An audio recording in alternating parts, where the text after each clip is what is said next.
Some families never need to raise their voices because they silence you with loyalty. You are just the backup plan, a spare key used only when someone else wants a break. On Thanksgiving morning, I opened the door to find my grandmother sitting completely alone. It looked exactly like a scene perfectly staged for someone else to win. I just did not know if the unaware one in this story was me or them. My name is Paisley Hughes. In my family, we do not throw plates against the wall. We do not scream until our vocal cords fray, and we certainly do not air our grievances over a steaming holiday turkey. We are much too refined for that kind of theatrical mess. Instead, my family operates with the cold, calculating precision of an itemized invoice. Love, attention, and obligation are not freely given. They are meticulously tallied, debited, and credited, and if you are not careful, you will find yourself paying the massive emotional balance for everyone else. I am the one who lives a mere 45 minutes away from my grandmother, Eleanor. I am also the only one without a husband, without children, and with a career in freelance graphic design that my mother lovingly dismisses as a flexible little hobby, because I do not clock into a corporate office at 9 in the morning and leave at 5 in the evening. My family has collectively decided that my time holds absolutely zero structural integrity. I am the designated responder, the emergency contact, the permanent understudy waiting in the wings to cover their shifts of basic human decency. It was the week of Thanksgiving. My home office was a chaotic war zone of empty coffee cups and glowing monitors. I had 2 massive branding deadlines breathing heavily down my neck, both due before the holiday weekend officially commenced. The text message from my mother arrived early on a Tuesday morning. It pinged on my screen, dressed up in polite language and a colorful string of emojis. "Your grandmother would absolutely love to see you this Thursday." She wrote, "We are counting on your lovely face." To an outsider, it probably sounded like a warm, maternal invitation, but I am entirely fluent in the Hughes family dialect. Beneath the digital sugarcoating, it was a royal decree, translated from our specific brand of passive aggression. It meant they had other plans. They were washing their hands of the situation. And I was expected to step in and absorb the burden. For the first time in my 38 years of existence, I decided I was not going to play my assigned role. I stood alone in my kitchen, staring at my tired reflection in the dark microwave door, and whispered my new boundary out loud to the empty room. I am just visiting. I told myself firmly, a visit is exactly 2 hours, maybe 3. I will drink a cup of tea. I will ask about her beloved garden, and then I will get right back in my car and drive home. I would not allow myself to be drafted into the miserable role of the resident, unpaid caregiver for a 4-day holiday weekend. To solidify this silent promise to myself, I packed a bag that screamed temporary. I specifically chose a small, woven tote rather than my sturdy canvas overnight duffel. Inside, I placed a tin of the expensive chamomile and lavender herbal tea Eleanor always praised but stubbornly never bought for herself. I tucked in a brand new, unopened tube of the cooling menthol gel she used for the severe arthritis blooming in her knees. Finally, I slid in a small, printed photo album from my recent trip to the coastal cliffs. It was a deliberate, highly curated collection of visiting items. I pointedly did not pack a toothbrush. I did not pack a change of underwear or a comfortable pair of sweatpants. Leaving those practical items behind was my armor. The drive to the town of Oakhaven was exceptionally bleak. The weather outside seemed to perfectly mirror my mounting internal anxiety. The sky hung incredibly low, painted in a flat, heavy shade of bruised gray that constantly threatened rain, but stubbornly refused to release a single drop. The trees lining the state highway had long surrendered their autumn leaves, standing now like skeletal fingers pointing accusatory toward the dark clouds. The atmosphere inside my small car felt remarkably thick and pressurized, pressing against the glass windows like a terrible omen. The drive felt significantly less like a joyous holiday commute and much more like the agonizing, slow mechanical climb of a roller coaster right before a terrifying stomach-churning drop when I finally turned onto her familiar street. The neighborhood was lined with parked vehicles. The surrounding houses were visibly bursting with visiting relatives, warm yellow light spilling happily from large bay windows onto the dormant winter lawns. But when I pulled into Eleanor's wide driveway, my tires crunched against the loose asphalt in a way that sounded deafeningly loud. The driveway was completely empty. There was absolutely no sign of my brother's obnoxious, oversized black truck. There was no trace of my mother's pristine, silver luxury sedan. There was only my small, sensible coupe sitting entirely alone on the cracked pavement. I stepped out of the car and braced myself for the familiar, overwhelming wave of holiday sensory overload. I fully expected the heavy, comforting aroma of roasted turkey, the sharp tang of sage stuffing, and the sweet scent of caramelized yams to wrap around me the second I approached the wooden porch. Instead, the air was just bitterly cold and completely sterile. I walked up the 3 steps and unlocked the heavy oak front door with my silver spare key. "Hello?" I called out tentatively, slipping my heavy boots off in the front foyer. There was absolutely no answer. No muffled laughter drifting from the den. No sharp clinking of fine china being set on the long dining table. The silence in the house was total and absolute. It was a heavy, suffocating vacuum, terrifyingly quiet for the 4th Thursday of November. I found her in the main living room. Eleanor was sitting right in her usual floral-patterned armchair, her fragile, veined hands folded neatly in her lap, her steady gaze fixed straight ahead toward the large front window. She was wearing a perfectly pressed wool cardigan, her silver hair immaculately styled. Her posture was completely familiar, yet something about the utter stillness of the large room made her look painfully artificial. She looked significantly less like a grandmother eagerly waiting for her family to arrive, and much more like a carefully placed prop. It was exactly as if she had been meticulously positioned by a highly cynical set designer to maximize the emotional guilt of whoever walked through the door first. It was a beautifully lit, deeply tragic scene, simply waiting for the unsuspecting audience to arrive and applaud the suffering. "Grandma," I said softly, stepping fully into the carpeted room. She did not turn her head. She did not speak a single word. I backed away slowly, my heart beginning to hammer a frantic, loud warning rhythm against my ribs. I turned quickly and walked toward the kitchen, desperately hoping to find a handwritten note, a bubbling pot on the warm stove, or absolutely anything that indicated current human life. I stepped onto the cold linoleum floor. The vast countertops were totally spotless, gleaming, completely unused. Right in the dead center of the large marble kitchen island, illuminated harshly by the single overhead pendant light, was a piece of white paper. It was placed there with deliberate, terrifying precision, squared perfectly with the 90-degree edges of the stone counter. It did not look anything like a casual, hastily scribbled sticky note left by someone rushing out to the grocery store for a forgotten bag of ice. It looked exactly like a formal document, a police report, a legally binding summons.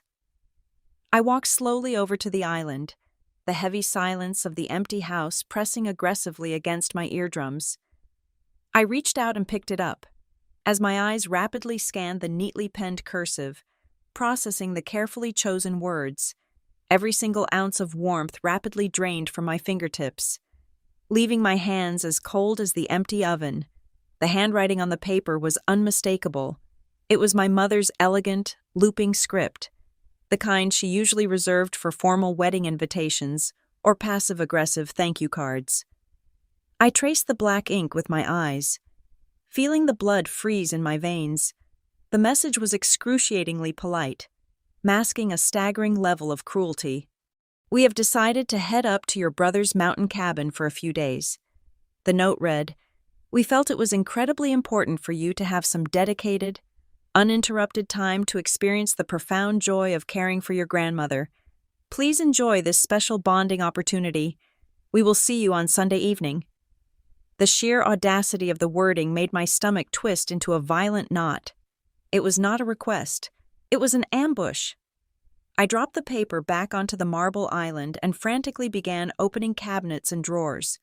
I was looking for a sign of a legitimate handover, a medication schedule outlining when she needed her heart pills, a list of physical therapy exercises, anything that indicated they had treated this as a responsible transfer of care. There was absolutely nothing. I yanked open the heavy refrigerator door. The shelves were practically groaning under the weight of meticulously labeled glass storage containers. Mashed potatoes, sliced turkey, green bean casserole.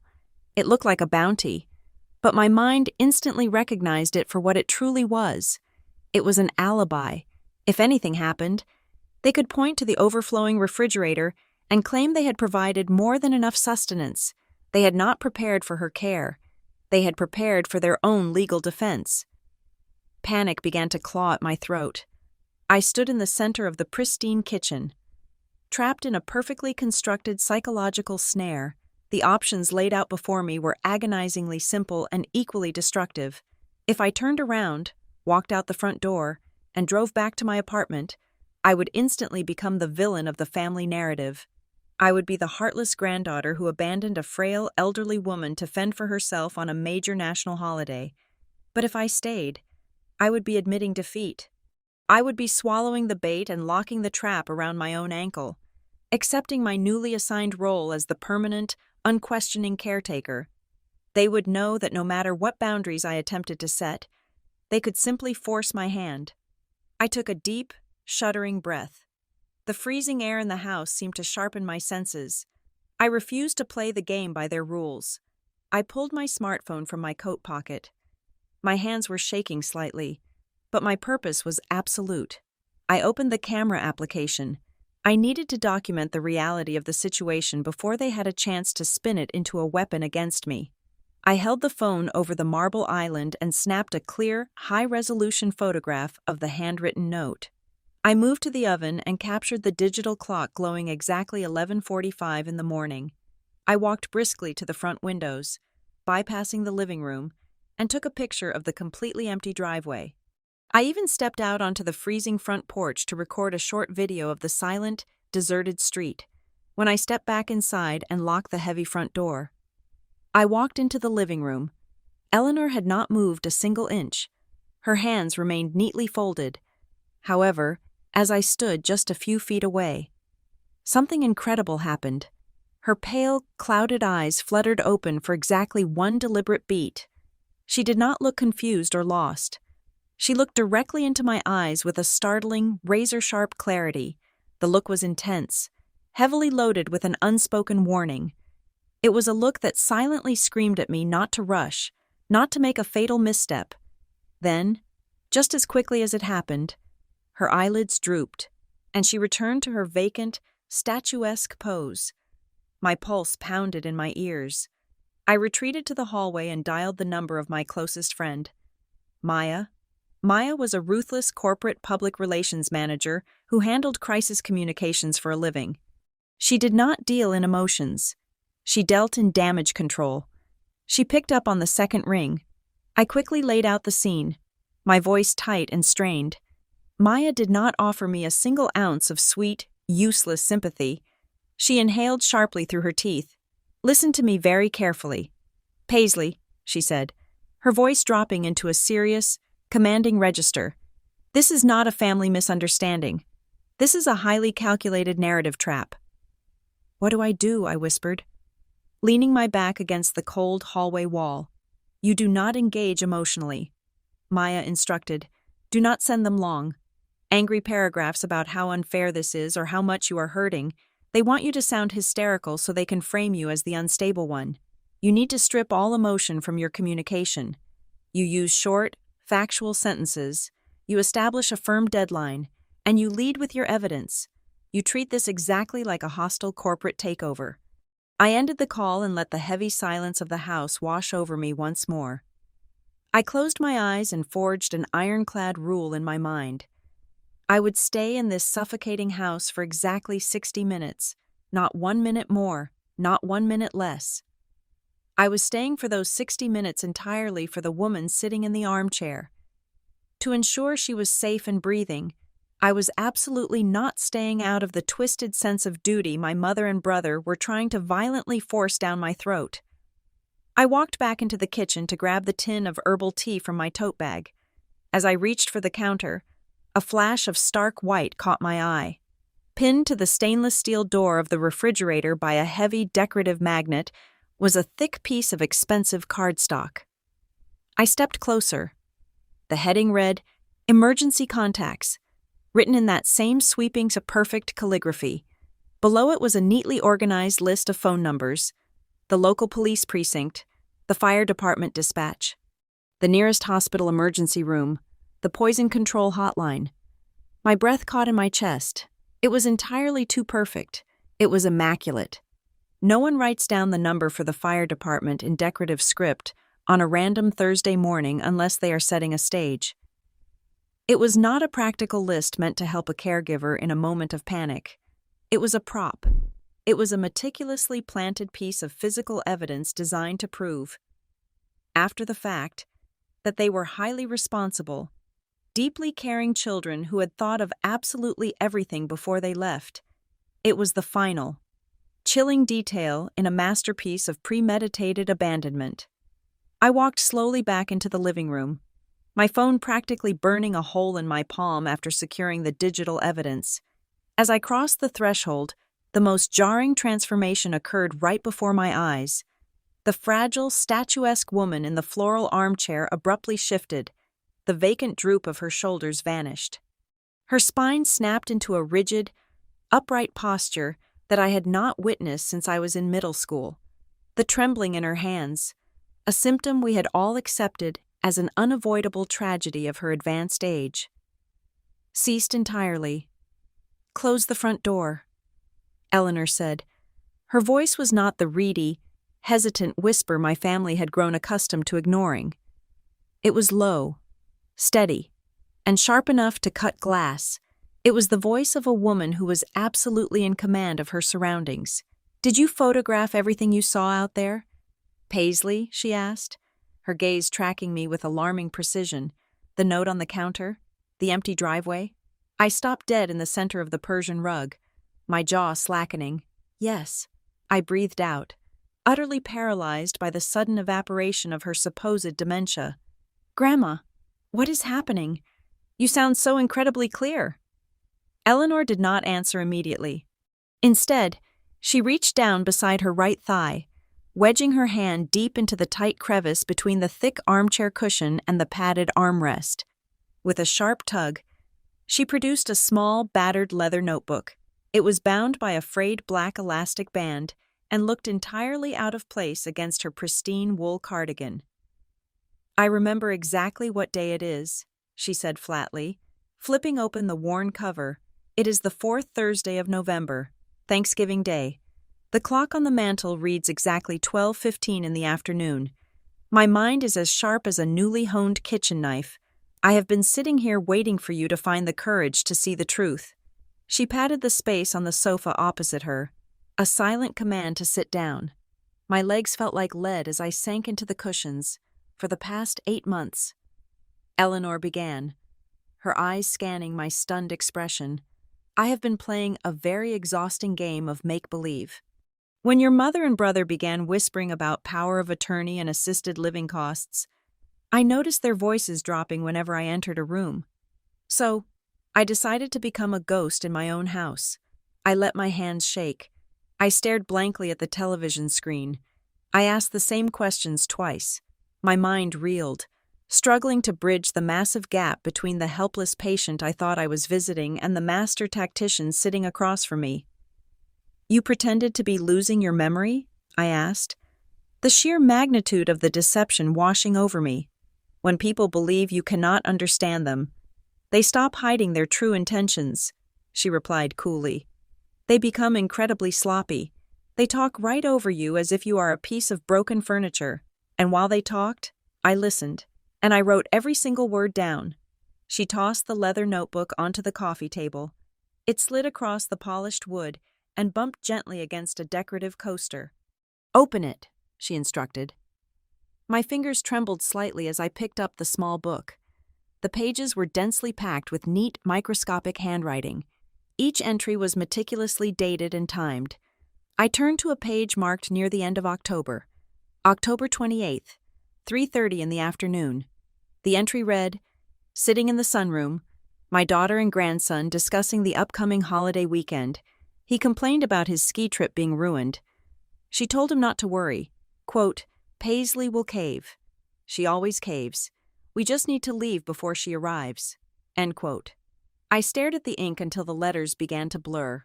The betrayal was not a spontaneous, desperate act of overwhelmed caretakers. It was a calculated, premeditated strategy discussed weeks in advance. They had factored my predictable guilt into their holiday itinerary like a reliable weather forecast. They knew I would walk through that front door, find the house empty, and instantly default to my ingrained habit of silent martyrdom. "Turn to November 10th, Eleanor commanded gently. I flipped the delicate pages. November 10th, 2 in the afternoon. I read aloud, my voice barely above a whisper. They are setting up the kitchen, writing out emergency contacts on heavy paper, discussing how it will look to the authorities if something goes wrong. Quote, as long as Paisley is in the house, she is the primary caregiver on record. If she leaves, it is on her. End quote. The air in my lungs turned to ice. The beautifully written list on the refrigerator door was not a safety measure. It was a carefully forged chain. The realization hit me with the force of a physical blow. This elaborate setup was never just about forcing me to feed her turkey and help her up the stairs. It was about legal and moral liability. They were not just dumping their responsibilities. They were actively positioning me as the sole scapegoat for any potential disaster. They need you here so they have a story, Eleanor said, her voice dropping into a solemn, heavy register. If I fall, if I get sick, if the house catches fire, they are hundreds of miles away in a mountain cabin. You are the one standing in the room. You become the negligent granddaughter who could not handle the pressure. They remain the deeply concerned relatives who simply needed a brief respite. You are the villain they designed to protect their own reputations. I closed the notebook, the worn leather feeling suddenly hot against my skin. For years, I had prided myself on being the good daughter, the reliable sister. I absorbed their subtle jabs, accommodated their erratic schedules, and stepped in whenever they claimed to be too overwhelmed. I thought I was holding our fractured family together through sheer willpower and empathy.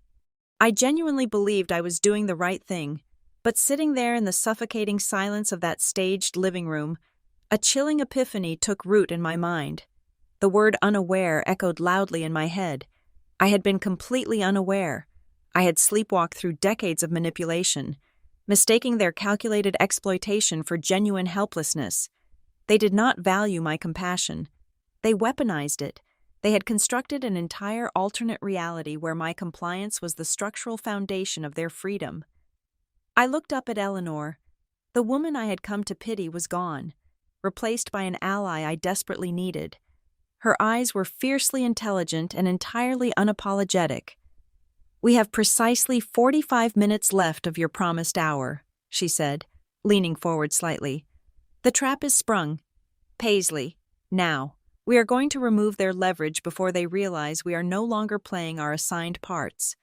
Eleanor spoke with the clinical detachment of a seasoned attorney preparing a witness for the stand. "There are exactly 3 things we must do right this second," she instructed, her voice steady and commanding. "First, we secure the evidence, which you have already begun. Second, we establish a hard, undeniable deadline. Third, and this is the most crucial part, you do not engage in a single emotional argument. You do not explain your feelings. You do not ask for their understanding." I nodded. Pulling a small notepad from my purse, I clicked my pen, ready to take dictation from my own grandmother. "Write down exactly what you are going to say," Eleanor directed. "When you get on the phone, your voice will naturally want to shake, if you have a script. You will not stumble into their traps. You will deliver 3 sentences, no more. Do not beg. Do not ask them to come back. You tell them what is going to happen." I wrote frantically as she dictated the parameters. Once the ink was dry, I stared at the paper. It felt like holding a live wire. I unlocked my phone and dialed my mother. She answered on the very first ring, her voice dripping with artificial, saccharine sweetness. Oh, sweetheart. Happy Thanksgiving. Are you having a wonderful time with your grandmother? Have you found the casserole I left? I kept my eyes locked on Eleanor. I took a shallow breath and read directly from my notepad. I only agreed to a brief holiday visit, not a permanent caretaking shift. I arrived to find the house completely empty, a fact which I have already documented with photographs and video. If an authorized caregiver does not walk through this front door in exactly 60 minutes, I will contact Adult Protective Services to report a case of vulnerable elder abandonment. The silence on the other end of the line was absolute. The sickly sweet facade evaporated instantly.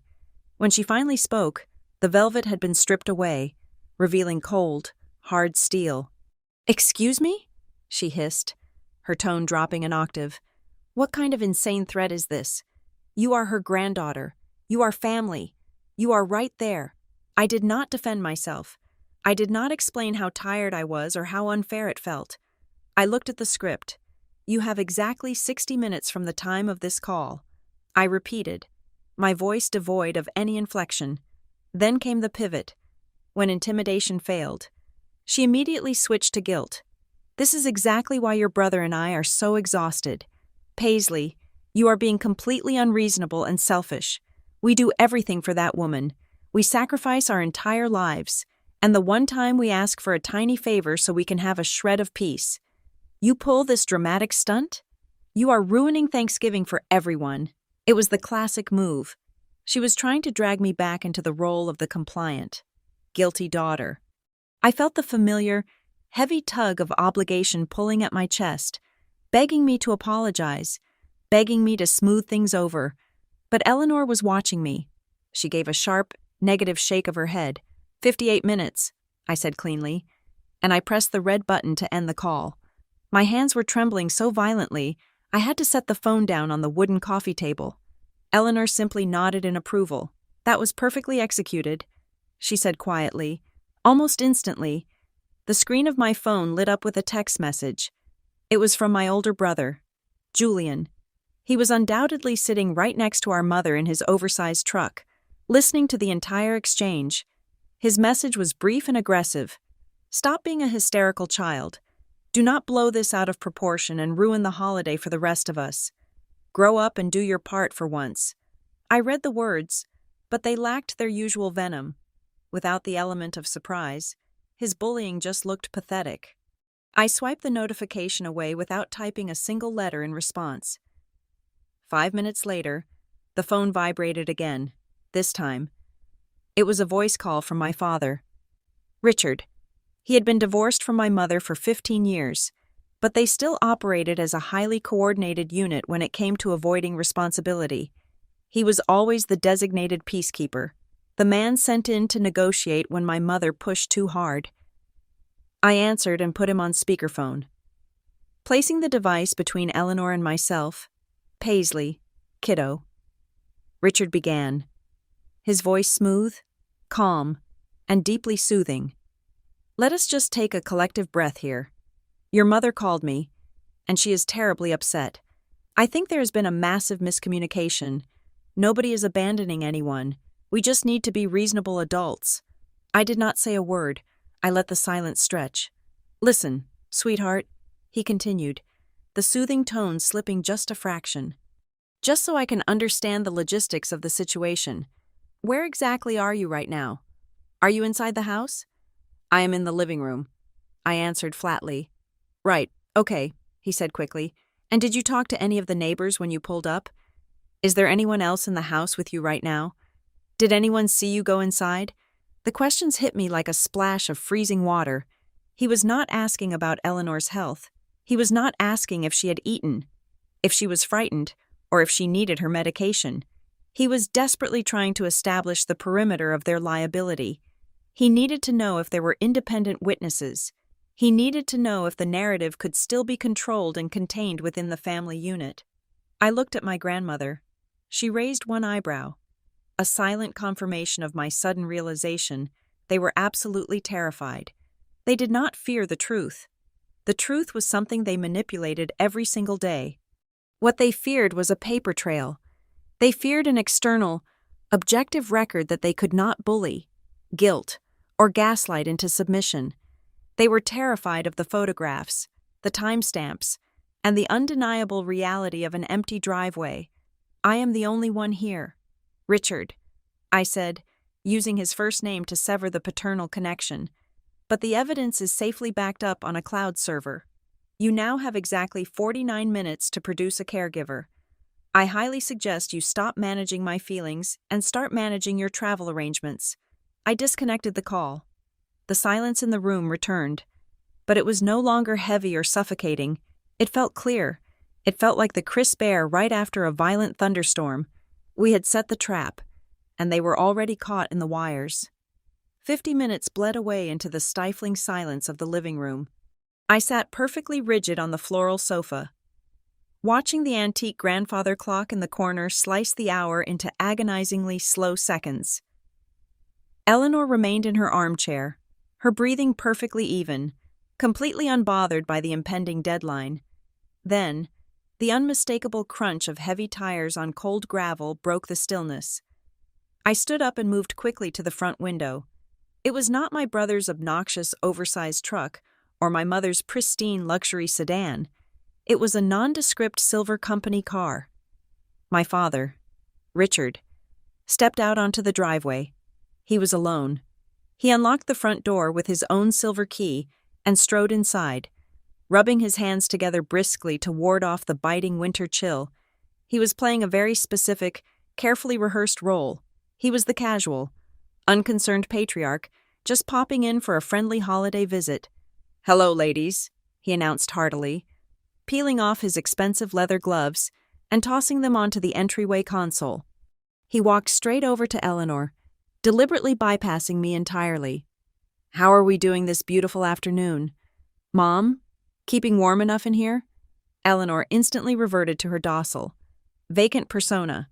She gave a slow, barely perceptible nod, staring blankly at his kneecaps. She was the silent, watchful referee in this bizarre, high-stakes psychological tennis match. "What are you doing here, Richard?" I asked, keeping my vocal cords tight and my tone entirely flat. "Just checking in on my two favorite girls," he replied smoothly, turning his charming, practiced smile directly on me. "Your mother called me, and she was a little worried about the aggressive tone of your phone call. Paisley, I figured I would swing by and make sure everything was all right. You know how highly emotional everyone gets around the holidays." He was expertly trying to gaslight the entire situation, painting my factual, time-bound ultimatum as a hysterical, feminine outburst. I remembered Maya's strict advice. I did not defend my emotions. I did not justify my anger. I asked a strictly closed question to force him into a corner. "Who is the formally designated caregiver responsible for this house today? Richard?" His charming smile faltered just a fraction of an inch, the mask slipping briefly. "Well, sweetheart, we are all family here. Everyone just stepped out for a little bit to run some last-minute errands. There is absolutely no need to make things so incredibly formal. That is not an answer." I pressed, taking a deliberate step forward.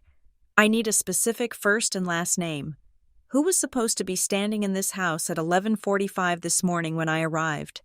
He sighed heavily, plunging his hands deep into his wool coat pockets. "Listen, your brother had to pick up some heavy supplies for the cabin, and your mother went with him to help navigate the holiday traffic. It was a minor scheduling overlap. I am here right now. The house is legally occupied. You do not need to call any state authorities or make a massive, embarrassing scene." The strategy was sickeningly clear. He was acting as a human legal placeholder. His physical presence in the room was designed solely to neutralize my immediate threat of reporting them for elder abandonment. He had absolutely no intention of staying for the 4-day weekend. He merely came to reset the clock and create a plausible deniability that someone responsible was always on the premises. "So, your plan is to stay here through Sunday evening?" I asked, boxing him in further. "I have to get back to my own wife and our dinner guests in exactly 2 hours. He deflected quickly, his eyes darting toward the hallway. "But we will figure out a rotation later tonight. Just relax. Paisley, everything is perfectly fine." He began pacing around the room, picking up a silver picture frame, adjusting a porcelain lamp. He was physically occupying the space, making sure if I took another video, he would be squarely in the frame. After 10 minutes of awkward, suffocating tension, his cell phone vibrated violently in his pocket. He glanced at the bright screen, his jaw tightening. "I need to take this business call outside," he muttered, quickly retreating to the front porch and sliding the heavy glass door shut behind him. The very second the metal latch clicked into place, Eleanor sat up bone straight. The vacant, helpless stare vanished instantly. "Now comes the most important part," she said, her voice a sharp, urgent whisper cutting through the cold room. "Do not let them pull you into a private conversation. They will try to divide and conquer you. Your father will try to take you onto the porch, or your mother will suddenly arrive and ask to speak to you alone in the kitchen. If they manage to isolate you, they can manipulate the narrative and claim you agreed to things you never did. I will not leave this living room. I promised firmly." Eleanor reached behind her back, slipping her frail hand beneath the thick knit of her wool cardigan. She pulled out a large, heavy manila envelope that had been securely wedged against her lower spine. She held it out to me across the coffee table. "Take it," she commanded softly. I reached out and took the envelope. It was remarkably thick and heavy. I unwound the red string closure and pulled out a thick stack of crisp, official documents. My eyes widened in absolute shock as I read the bold professional letterheads. The very first document was a comprehensive cognitive evaluation from a highly respected, independent neurologist located in the city, dated exactly 3 weeks ago. The medical conclusion, highlighted in bright yellow ink, stated unequivocally that Eleanor Hughes possessed 100% full mental capacity and was entirely capable of making her own independent medical and financial decisions. Beneath that explosive medical report was a series of legal consultation notes from a prominent elder care attorney. There were also meticulously organized bank statements, printed email correspondences, and a fully drafted, though currently unsigned, formal revocation of power of attorney. My hands shook violently as I sifted through the breathtaking paperwork. I looked up at the silver-haired woman sitting quietly across from me, utterly dumbfounded. She had not just been taking passive notes in a hidden leather journal. She had been quietly, methodically building an impenetrable fortress of legal defense, while my mother and brother thought she was busy forgetting her own middle name. She had prepared a complete, airtight escape route entirely on her own. "You have had this ready for weeks," I breathed, profound awe coloring my shaky voice. I knew this particular holiday would be the ultimate catalyst. Eleanor replied calmly, smoothing a tiny wrinkle in her wool skirt. "They are incredibly greedy, but they are also incredibly lazy. I knew they would try to dump the grueling physical labor of my care onto you right before they made their final, aggressive legal move to take total control of my financial estate." I stared at the pristine cognitive evaluation, finally realizing the sheer, destructive power I now held in my trembling hands. With this single piece of white paper, my mother's entire carefully constructed narrative of a helpless, declining woman desperately needing institutionalization completely crumbled into dust. "What do we do when he comes back inside?" I asked, feeling a sudden, thrilling surge of pure adrenaline replacing the heavy dread in my stomach. Eleanor leaned back into her floral cushions, her bright eyes sparkling with a fierce, cold intelligence that had survived decades of family politics. "You do not need to win by shouting. Paisley," she said softly, her tone carrying the crushing weight of absolute certainty. "People who shout are simply desperate to be heard by an audience that does not care. You win with procedure. You let them exhaust themselves throwing their wild tantrums, and then you quietly hand them the paperwork that definitively proves they have already lost." We did not wait for my father to finish his fabricated business call on the front porch. I slid the heavy manila envelope into my woven tote bag alongside the unused herbal tea and the unopened pain relief gel. Eleanor stood up from her floral armchair, not with the agonizingly slow hesitation of a frail widow, but with the crisp, deliberate movements of a woman who had just reclaimed the deed to her own life. She walked over to the hall closet, retrieved her heavy wool winter coat, and slipped her arms smoothly into the sleeves. "Are you entirely sure about this?" I asked softly, my hand resting on the cool brass doorknob. Once we cross this threshold, the invisible war becomes a highly visible one. "I have been sure for 8 long months. Paisley," she replied, her chin tilted upward with absolute resolve. "Open the door." We stepped out onto the freezing front porch, just as Richard was ending his phone call. He spun around, his eyes widening in genuine panic as he registered Eleanor fully dressed for the bitter weather, her leather purse clutched firmly in her gloved hands. "Whoa, hold on just a second," he stammered, holding his hands up defensively. "Where exactly do you two think you are going? The holiday weekend is supposed to be spent right here. I am going on a much-needed vacation with my granddaughter." "Richard," Eleanor said, her voice projecting clearly into the frigid afternoon air. She did not sound confused or disoriented. She sounded exactly like a formidable matriarch dismissing an unruly employee. "I am leaving of my own completely free will. You can lock the front door behind us and return to your dinner guests in the city." Before he could formulate a legally safe response, I guided her down the 3 concrete steps and into the passenger seat of my small coupe. I started the engine, backed out of the driveway, and drove away, leaving my father standing perfectly still on the manicured lawn. There was absolutely no kidnapping. There was no chaotic shouting match. There was only a quiet, devastatingly final exit. We drove for 3 solid hours, crossing the state line just as the heavy gray clouds finally broke. Giving way to a brilliant, bruised purple sunset, I aimed my car toward Cape Sterling, a sleepy coastal town that virtually shut down during the harsh winter months.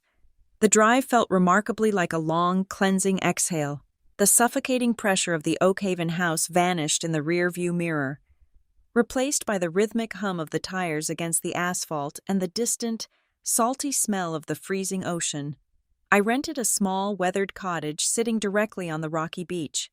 It had a wood-burning stove, faded nautical-striped curtains, and absolute zero cellular reception in the bedrooms, forcing us to tether our phones to the spotty wireless internet in the main living area, while Eleanor settled into an oversized linen armchair by the roaring fire, looking more profoundly relaxed than I had seen her in a decade. I set up a digital command center at the rustic dining table. I created a secure, encrypted folder on my laptop. I systematically uploaded the high-resolution photograph of my mother's handwritten note. I backed up the video of the deserted street and the time-stamped image of the glowing microwave clock. I exported the call logs showing the exact minute I dialed my mother and the precise duration of the call. I took screenshots of my brother's aggressive text messages.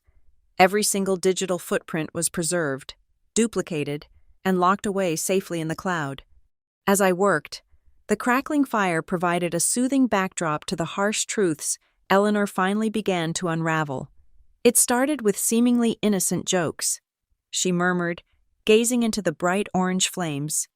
Julian would visit and casually mention how massive the property taxes must be on the Oakhaven house, suggesting I would be so much happier in a smaller, managed facility. Then your mother started bringing up my financial portfolio during Sunday dinners. She kept using the word vulnerable. She told me the world was moving too fast for someone my age to keep track of their own banking passwords.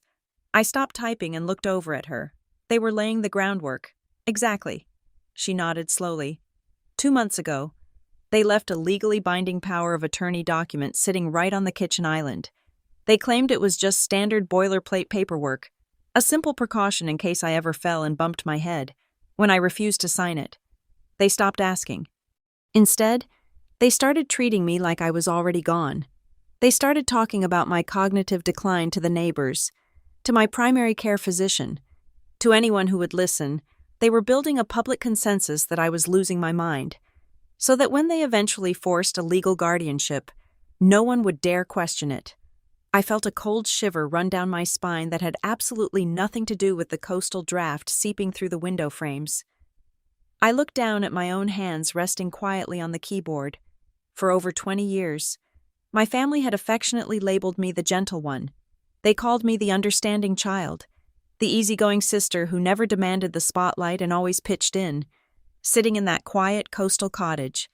The profound tragedy of those specific labels washed over me. Those were not compliments. They were deeply conditioned leashes. My family had trained me to find my entire self-worth in my limitless capacity to endure their selfishness. They praised my flexibility solely because it allowed their ruthless rigidity to thrive. My phone buzzed sharply against the wooden table, snapping me out of my dark revelation. It was a secure message from Maya. They are going to panic. The text read, "When controlling people lose their physical grip on a situation, they always pivot to public relations. They will go online. They need a massive audience to validate their victimhood. Do not post anything. Hold your fire." I read the message aloud to Eleanor. She gave a small, deeply approving smile. "Maya is an incredibly smart woman," she noted, taking a sip of hot tea. "We will give them absolutely nothing to react to." Silence is the heaviest burden you can possibly place on a guilty conscience. Let them crack first. For the next 48 hours, we existed in a state of beautiful, suspended animation. We drank the expensive chamomile tea I had packed. We took slow, bundled-up walks along the freezing shoreline, collecting smooth pieces of sea glass. We ate greasy takeout from the only local diner open in town.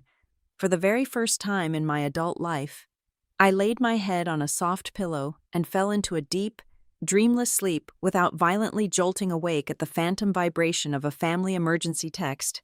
I was entirely untethered from their manufactured crises. But the profound peace was always destined to be temporary. On the morning of the third day, I woke up to the comforting smell of fresh coffee brewing in the kitchen.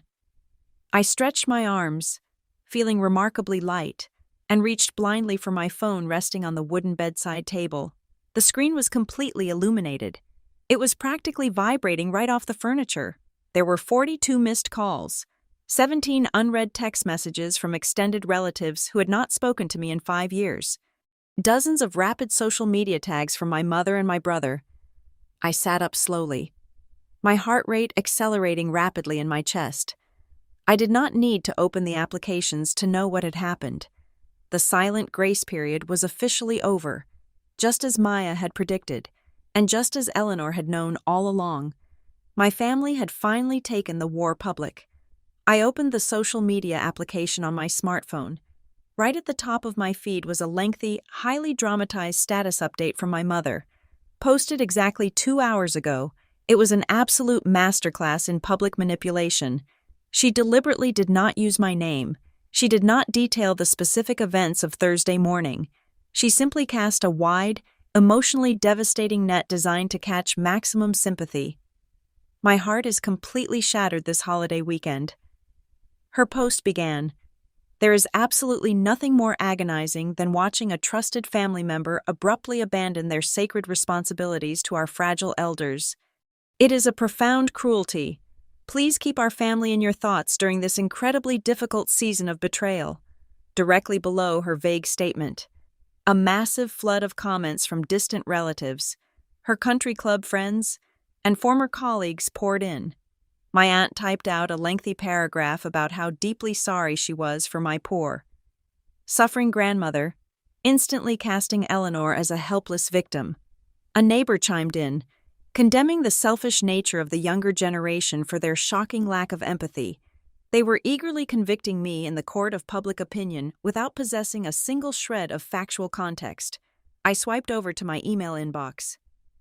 Sitting right at the top of my unread messages was a newly delivered email from my father. "Richard." The subject line was chillingly formal. It read, "Concerning your recent erratic behavior." I clicked it open. He did not sound like a concerned parent trying to bridge a family divide. He sounded exactly like a corporate lawyer building a paper trail for a hostile termination.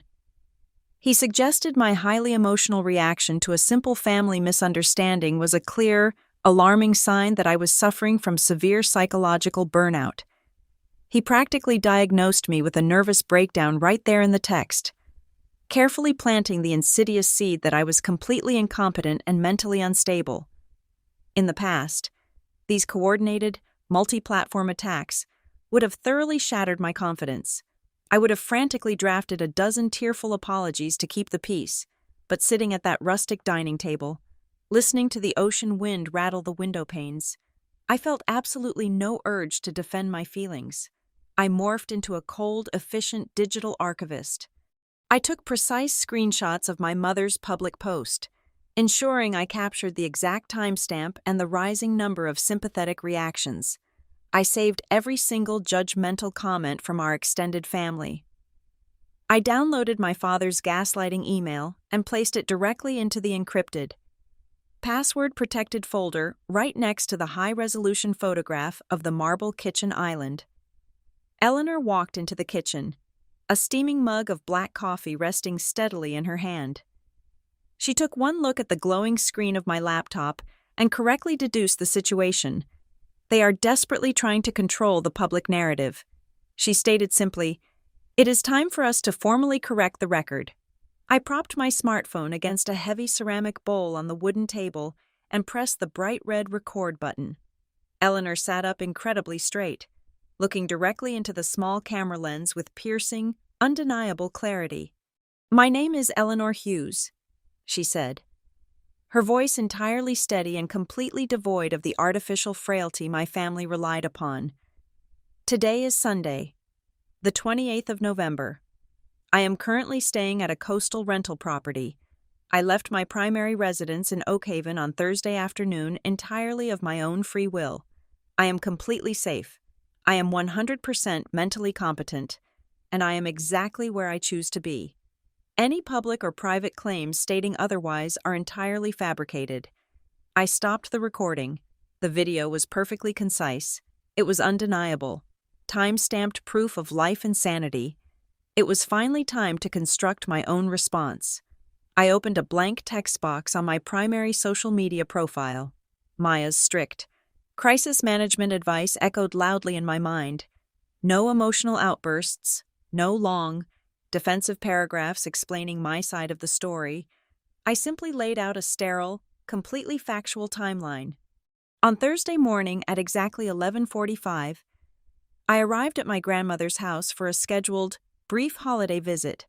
I typed, "I found the residence completely empty. There was no authorized caregiver present." The following photograph shows the handwritten note left on the kitchen counter. "Attempting to delegate indefinite medical and physical care to me without any prior consent." The attached video shows the deserted property. After waiting exactly 60 minutes for a responsible party to return, my grandmother and I safely relocated. Here is a video statement directly from Eleanor herself. I uploaded the media files. Before I hit the blue publish button, I went straight into the advanced privacy settings and firmly locked the comment section. I was absolutely not opening the floor for a chaotic, public shouting match with my aunt or my mother's wealthy friends. I was not asking for external validation or online sympathy. I was treating my digital page exclusively as a public, undeniable bulletin board of the absolute truth. I pressed publish, less than 3 minutes after the post went live. A new text message flashed aggressively across the top of my phone screen. It was Julian. "Take that post down right this exact second," he threatened, his digital rage practically radiating through the glass. "Delete it right now, or I swear to God I am calling the authorities and reporting you for kidnapping an incompetent senior citizen. You are destroying our reputation." I did not type a single letter in reply. I simply took another clean screenshot of his message and added his legally disastrous, unhinged threat straight into the secure folder. Within 2 hours, an extraordinary phenomenon occurred. Because my own comments section was strictly locked, people began sharing my timeline directly to their own pages and within massive online caregiver support groups. The entirely factual, unemotional nature of my post struck a massive, collective nerve. Hundreds of complete strangers began quote posting my words, pouring out their own hauntingly similar experiences. Women from across the entire country wrote lengthy paragraphs about being the designated, unmarried spare key of their own sprawling families. They shared brutal, heartbreaking stories of being silently manipulated into giving up their careers, their financial independence, and their personal lives simply because their siblings declared themselves too busy or too important to help. What began as an isolated, toxic dispute within the Hughes family rapidly transformed into a viral collective outcry. The carefully constructed, perfectly polite facade of my mother and brother was no longer just cracking in the privacy of our own home. It was disintegrating publicly, illuminated by the glaring, unforgiving light of thousands of strangers who instantly recognized the exact psychological trap I had just walked out of. By Monday morning, the dynamic shifted entirely from digital warfare to cold, hard legal strategy. Eleanor had retained an elder law attorney several months prior, a sharp, ruthlessly pragmatic man named Harrison Vance. Our first secure video conference call with him lasted exactly 2 hours. His very first mandate was an absolute and total communication blackout. From this exact second forward, he instructed, his voice echoing slightly through my laptop speakers, "You do not answer a single phone call. You do not reply to a single text message. Every piece of correspondence goes directly through my downtown office. You are officially untouchable." With the communication firewall securely in place, Harrison asked me to walk him through every single piece of evidence I had gathered. When I shared the high-resolution image of the beautifully penned emergency contact list, he paused the screen share. He zoomed in on the perfectly looped letters. "This is not a careless mistake," Harrison noted, a grim fascination coloring his tone. "Look at the paper stock. Look at the deliberate placement on the refrigerator door. Nobody writes the poison control hotline in expensive calligraphy on a whim. This is a meticulously prepared set piece. They were constructing a preemptive legal defense. If Eleanor fell down the stairs or wandered outside while you were supposedly in charge, they could point to this exact list and tell the authorities they left a perfectly safe, highly organized environment." The chilling realization washed over me. I turned to look at Eleanor, who was quietly untying the thick string of her heavy manila envelope. She pulled out an entirely new stack of paperwork I had not seen on our first night at the coast. She slid a thick bound folder across the rustic dining table. Inside were not just recent medical records, but a comprehensive, chronological log of every single doctor appointment she had attended over the past 18 months. Every visit included a signed addendum from her primary care physician attesting to her perfect lucidity. But the most devastating piece of evidence was a handwritten, heavily notarized letter sitting at the very bottom of the stack. It was a preemptive sworn statement Eleanor had drafted 6 months ago, explicitly detailing her children's aggressive attempts to manipulate her finances and her profound fear that they would manufacture a medical crisis to seize total control of her estate. The sheer scale of their plot finally clicked into place. My mother and brother did not just want to escape the tedious physical burden of measuring out pills and cooking soft meals.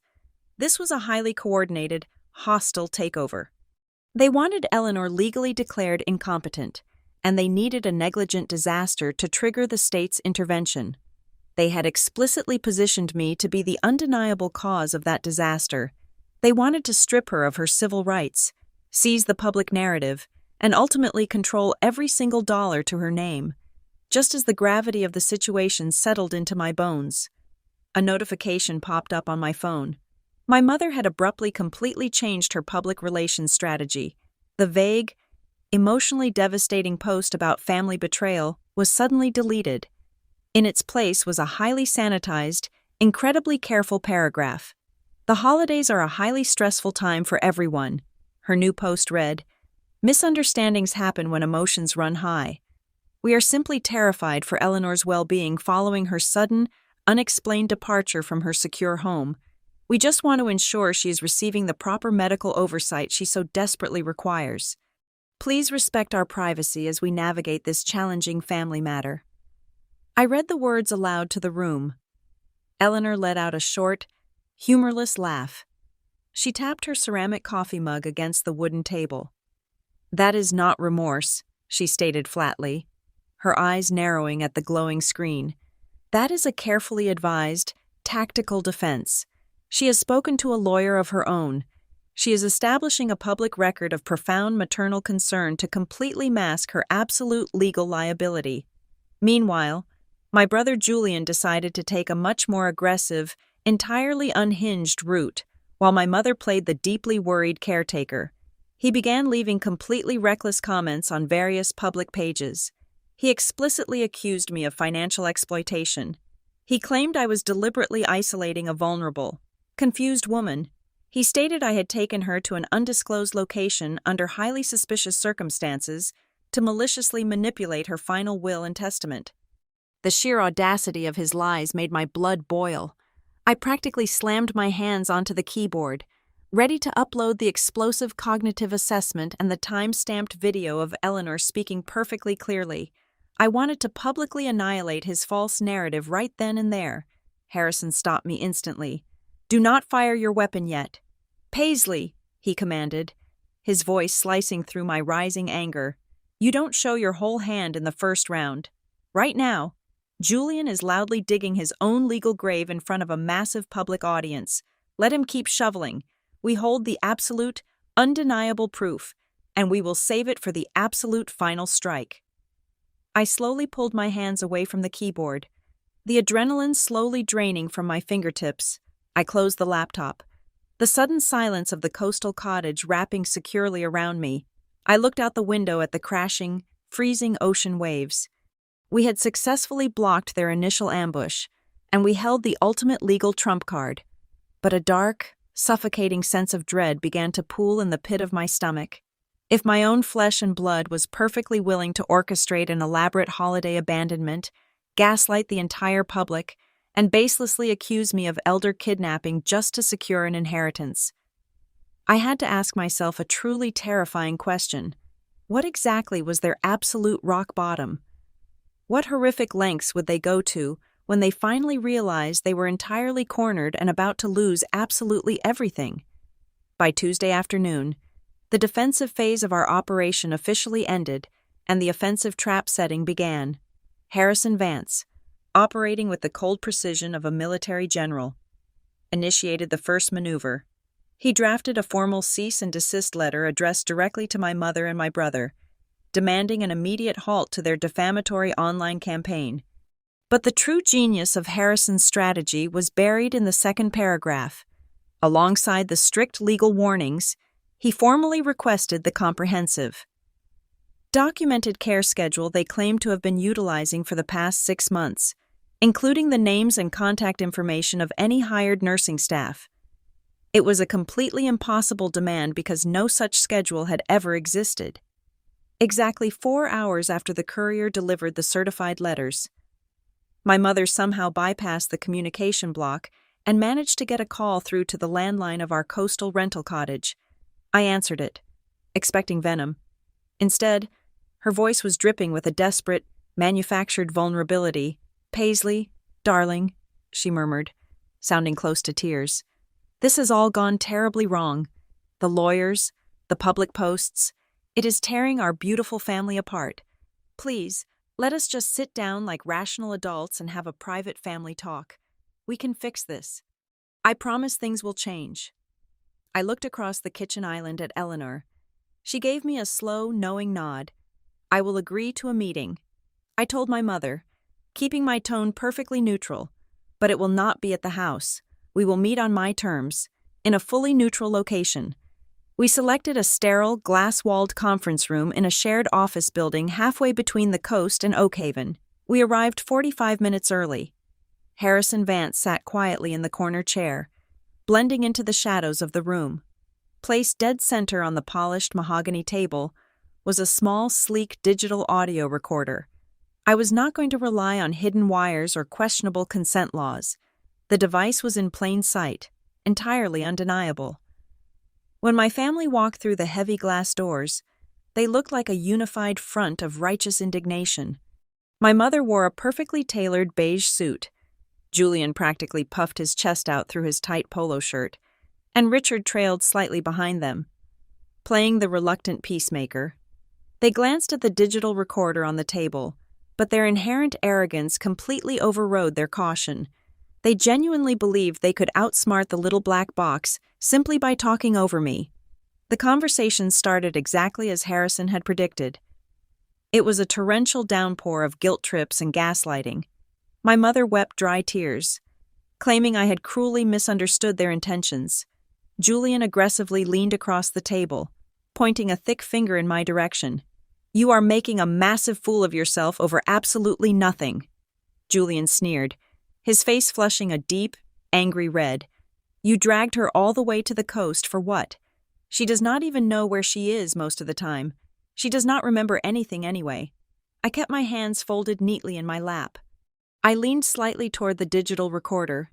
"Could you clarify that?"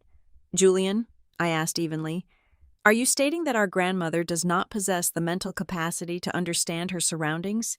He scoffed loudly, rolling his eyes toward the ceiling. "Oh, please, do not play the righteous nurse with me. You know exactly how bad she has gotten. We just needed her to sign the legal paperwork, and it would be done. It was for her own protection, and you completely ruined the process." My breath hitched slightly, but I forced my facial expression to remain entirely blank. It was exactly the phrase Eleanor had meticulously documented in her hidden leather notebook months ago. He had just confessed their entire coercive strategy on a crystal clear, legally binding audio recording. Richard immediately sensed the perilous shift in the atmosphere. He held up his hands, attempting to lower the escalating volume in the room. "Now, let us all just take a deep breath," he interjected smoothly. "Julian is just frustrated. Paisley, you are drastically overreacting to a simple logistical error. Yes, we left the house for a few hours without arranging a specific person to sit in the living room with her. But we knew you were on your way. It was a tiny overlap in the schedule, not a malicious abandonment." I turned my gaze slowly toward my father. "So, just to be absolutely clear for the formal record," I said, making sure my enunciation was flawless, "you are acknowledging that all three of you intentionally vacated the premises, leaving a woman you just claimed was severely cognitively impaired entirely alone, without securing any alternative care provider?" Richard opened his mouth to deploy another charming, evasive excuse, but his jaw suddenly snapped shut. The devastating weight of his own words finally crashed down upon him. He looked at the glowing red light on the digital recorder, the color rapidly draining from his perfectly tanned face. He had just legally admitted to elder abandonment while simultaneously trying to excuse my brother's admission of attempted financial coercion. The trap had not just snapped shut, it had completely crushed them. The silence in the conference room became absolute, heavy, and suffocating. My mother looked frantically between Julian and Richard, waiting for one of the men to fix the catastrophic damage. But there was nothing left to say. They had handed me the exact weapons required to destroy them. I did not raise my voice. I did not demand an apology or unleash years of pent-up rage. I simply reached forward and pressed the stop button on the recording device. "Thank you," I said, the quiet finality of my voice echoing off the glass walls. "That is exactly enough." I stood up and pushed my chair in. Eleanor rose gracefully from her seat beside me. She did not look at her daughter or her grandson. She turned her piercing, intelligent eyes directly toward me. The fragile, helpless character she had been forced to play for nearly a year melted away entirely, leaving behind a woman of absolute, terrifying strength. "It is time you decide to end the performance, Paisley," she instructed softly, her voice carrying the undeniable weight of victory.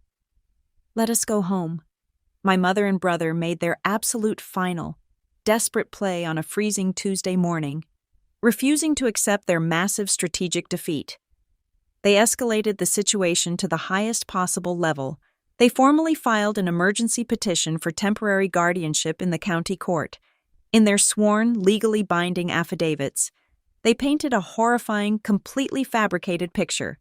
They officially accused me of suffering a severe psychological breakdown, claiming I was deeply unstable and had maliciously manipulated a severely incapacitated woman into fleeing her secure home.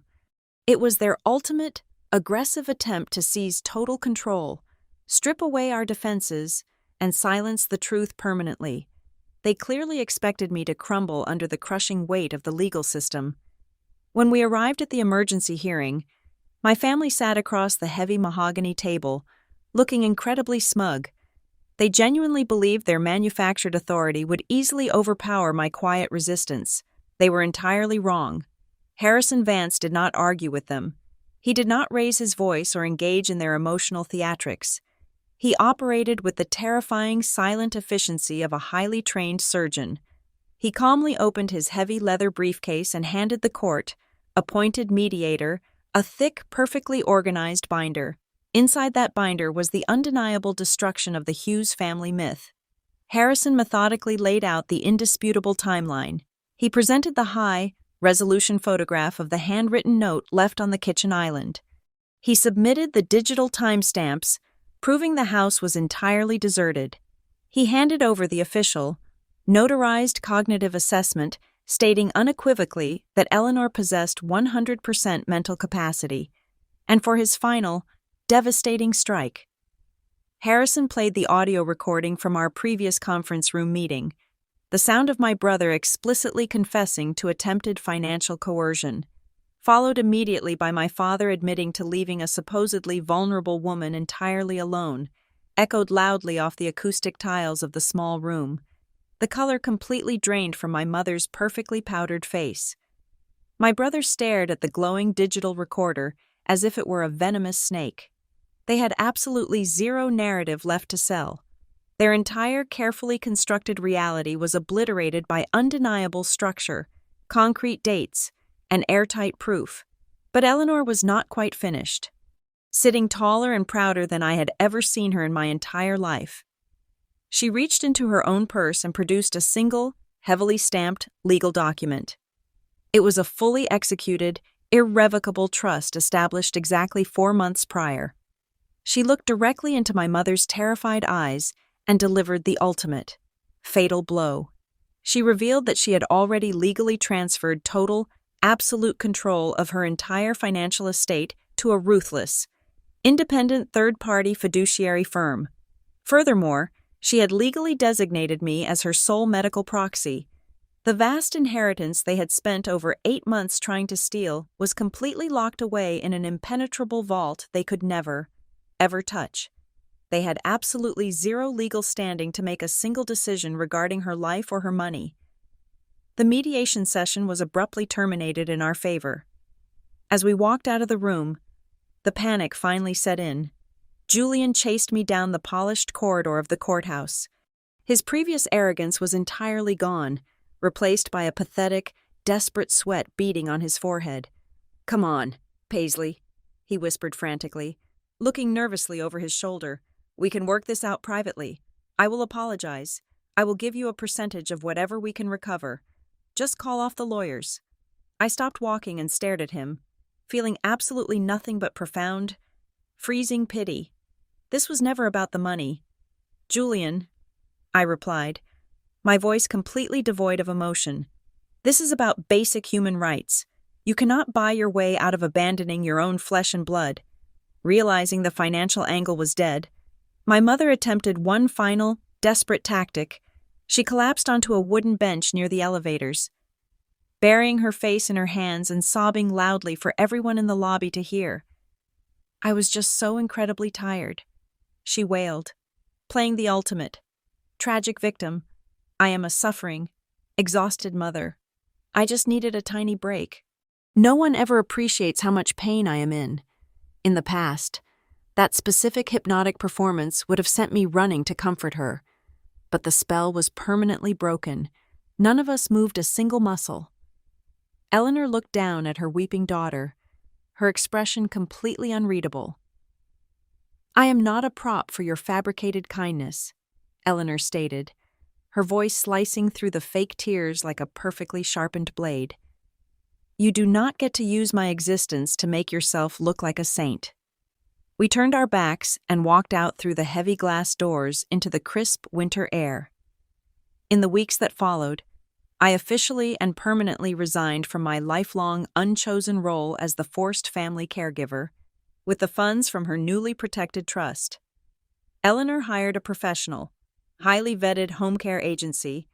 We established a proper, dignified system for her, She now has a clear, reliable schedule with fully trained professionals who assist her safely and respectfully. I no longer allow my family to use her physical needs as a heavy iron chain to control my life. When I visit her now, I do not go to frantically administer medication or scrub her kitchen floors in a state of sheer panic. I go simply as a granddaughter. We drink expensive herbal tea.